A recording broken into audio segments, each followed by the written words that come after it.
guys, what's up? It seems after the longest time for Konami to tease about the new Link monsters to be supporting the older archetypes, they seem now to be flooding with information, and I am sure for you older players who remember this archetype, you will love the support this card gives to them.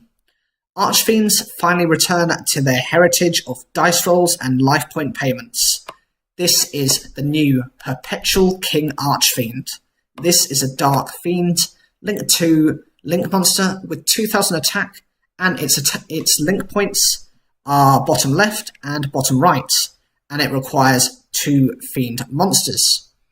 Its effects are, during each of your standby phases, pay 500 life points or destroy this card. This card's first and second effects can only be activated once in the same chain each.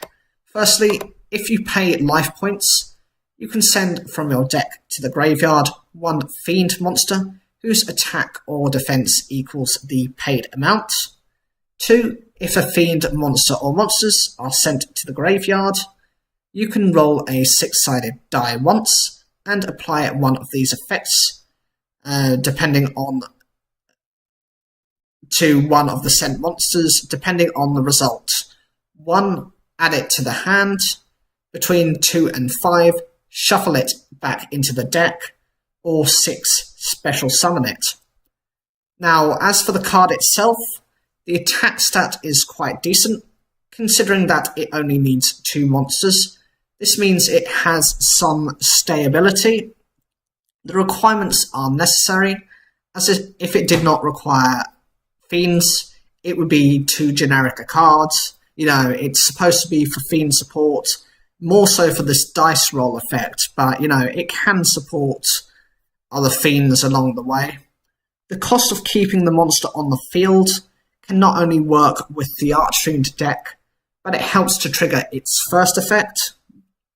The first effect to send a Fiend to the graveyard seems good at first, but I don't like that it requires the exact same stat as the amount of life points paid, as it would have been better if they said it can equal up to that amount, so you'd have maybe more variety of what you could go into.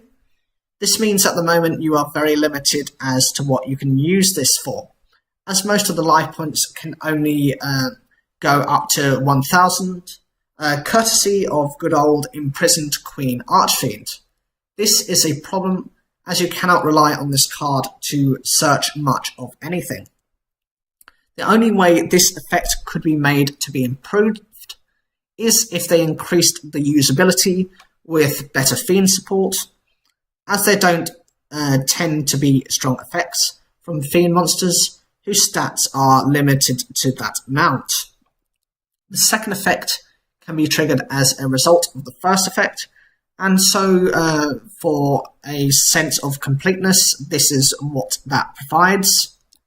The ability to recover the card, whether that be bringing it to the hand or special summoning it, is still very limited, as you can only have a 2 in 2 in 6 chance or a third of a chance to have an immediate search. The higher chances are for the card to be sent right back to the deck, in which case you will have wasted this card. This represents the Chess Archfiends effects perfectly, as they have abilities based on a dice roll, and they are limited to the same standard. In order to make this card more usable, Konami would have had to work on bringing the Chess Archfiends into the future with a better variety of cards. Currently in the deck there are only 7 monsters, and so cannot by themselves be classified as a deck. From the design point of view, it looks very much like Terra King Archfiend has been turned into a Link monster.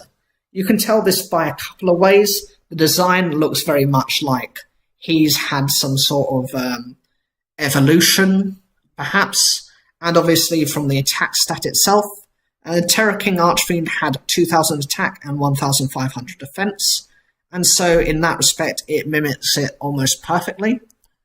Overall, I think this Link monster has the right idea in order to bring them into the future.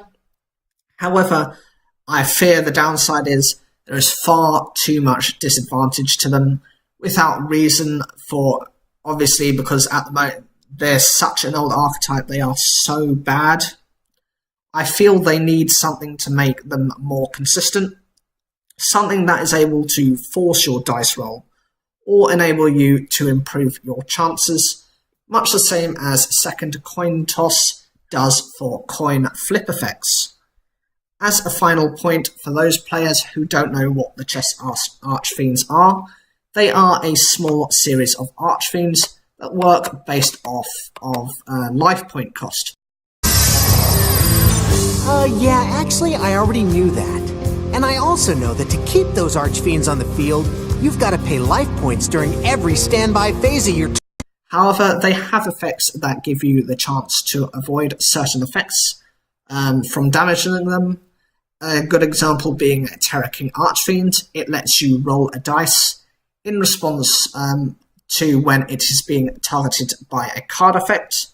If you roll either a 2 or a 5, the effect is negated. See, when he's targeted by an opponent's effect, Terror King's special ability gives me a gambling chance. A number between 1 and 6 is selected at random, and if it happens to be a 2 or a 5, then your trap's destroyed and Archfiend stays to fight on my side. As well as having the ability to negate effect monsters it successfully destroys in battle. They were featured briefly in episodes 5 and 6 of Yu-Gi-Oh! GX, as well as they had their own small part in episode 41, when Titan faced Jane Yuki, when Alexis was being held hostage by him, and again in episode 41 where Titan faces Alexis, who was fighting to get her brother Atticus' memories back. Obviously at that time Titan became a Shadow Rider. This card was released in Dark Revelation Volume 1 as a super rare on the 19th of March 2005. This gives you perfect indication as to how old this archetype is, being a whole 12.5 years ago. That makes me feel really old. So what do you guys think about this card? Is this enough to influence and encourage people to run this card? Or is it such an old archetype that just by adding a Link monster by itself is not enough to do anything? Perhaps they need more cards. I should also mention they do have a couple of spell and trap supports.